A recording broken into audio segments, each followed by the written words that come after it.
let's keep on going down from general to particular, from generalities to specificities. And we have talking about the definition, a working definition of mission, and we have talking about the reason why, and how that mission was given to the local church. But ultimately within the church, some of us are going to serve as a catalyst to actually live this out. And that is related to the church leadership. The Bible is very clear. God has given us passions and spiritual giftedness.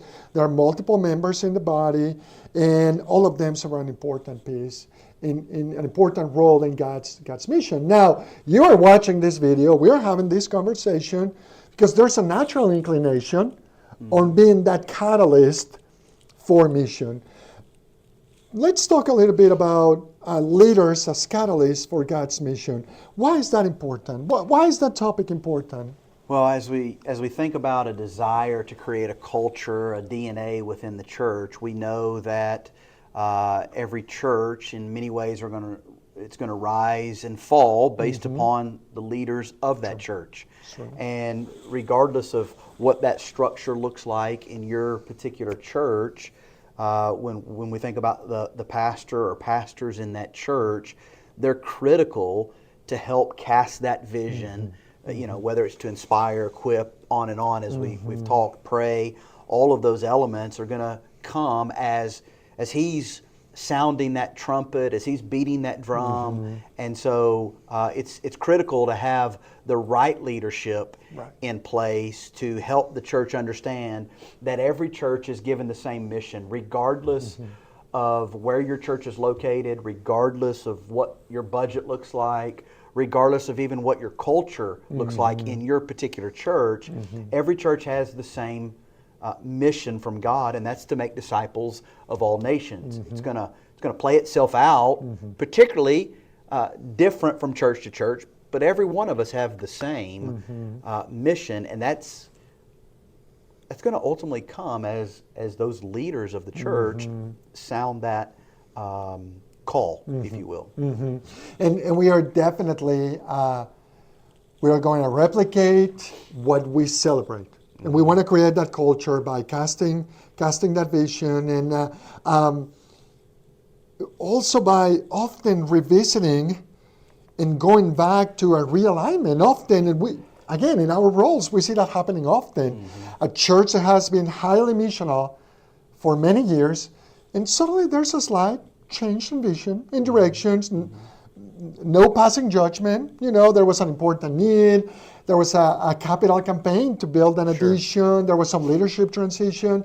And suddenly, this idea of glorifying and advancing God's fame by making Jesus known among the people and the peoples of the world falls back. And it's often important to realign and also helping the church realized, this happens so often. It may only happen in my church. Maybe other churches are different, but it so happens that we often forget that not everyone thinks and sees the world the way that we see it, and that we often need to remember how the lost actually, the worldview of the lost, and how to think like those individuals that do not know Jesus Christ. Yeah, absolutely.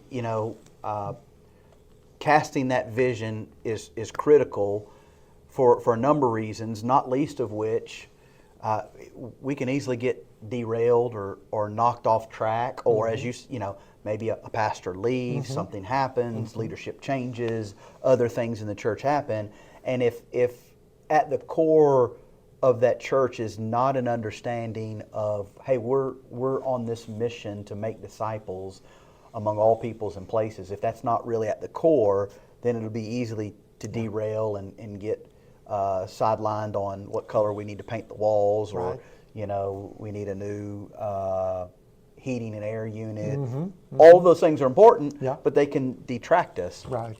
And so one of the things that we can do as leaders, not only casting that vision, but is also helping our church understand lostness. Lostness in our own communities. What does that look like?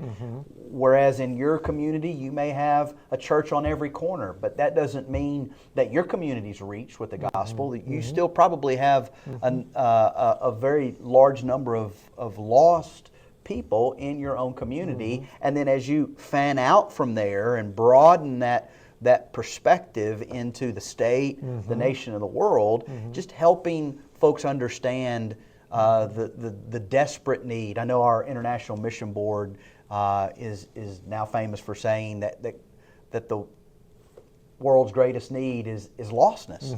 And while we could talk about a gazillion needs in the world that are legitimate needs, boil it all down, the greatest need is lostness. And so just really helping our church understand that apart from Christ supernaturally transforming us and changing our hearts, taking out our heart of stone and putting in a heart of flesh to love Him and to follow Him, we are under the wrath and judgment of God, and in God's great kindness and His love, we've been saved, and we want to help our church understand and remember what it was like to be lost, and therefore desire to share this good news with others. Absolutely, and show compassion and just to reignite that desire to see many coming to know Jesus Christ as Lord and Savior. Leaders also have input and make decisions related opportunities by which missions can be highlighted in weekly activities at church, right? We often talk about how do we incorporate, we mentioned DNA before, how do we advertise, how do we go over the importance of missions on regular basis? And we have seen churches, they have a missions moment on worship services. We have seen other churches that dedicate 1 month, and they have a special missions fair. They invite special speakers.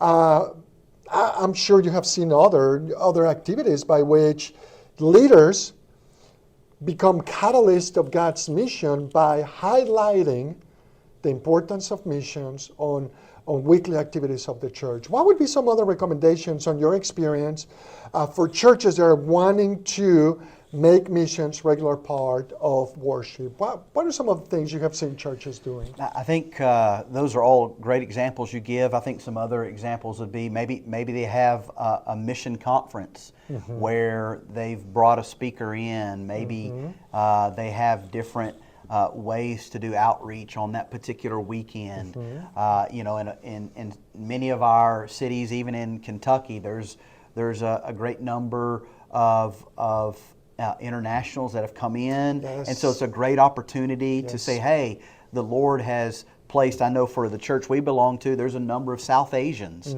that are near our building, and so there's intentionality in reaching South Asians and building relationships with them, and so maybe there's opportunities to do a weekly outreach to them. So for example, the church I'm a part of, we have a tea cart where they'll wheel out a tea cart into the parking lot and invite the neighbors to come and have tea and have conversation and hear the gospel. And so just trying to be intentional about that and making our church aware of those opportunities and providing opportunities, outlets, if you will, for them to get involved and to just to live on mission. Yeah, and experience has taught us that the only thing that you need to know is the next step. Right? You don't know what the Lord is going to do. Right. Yes, we plan, we prepare, we strategize. All of those are important. And it's expected for us as we are doing quality work for the highest King of all. At the same time, we live in that tension of saying, we see a need, we're going to take a step of faith, and then we are going to see what the Lord is going to reveal to ourselves and to our congregation regarding next steps.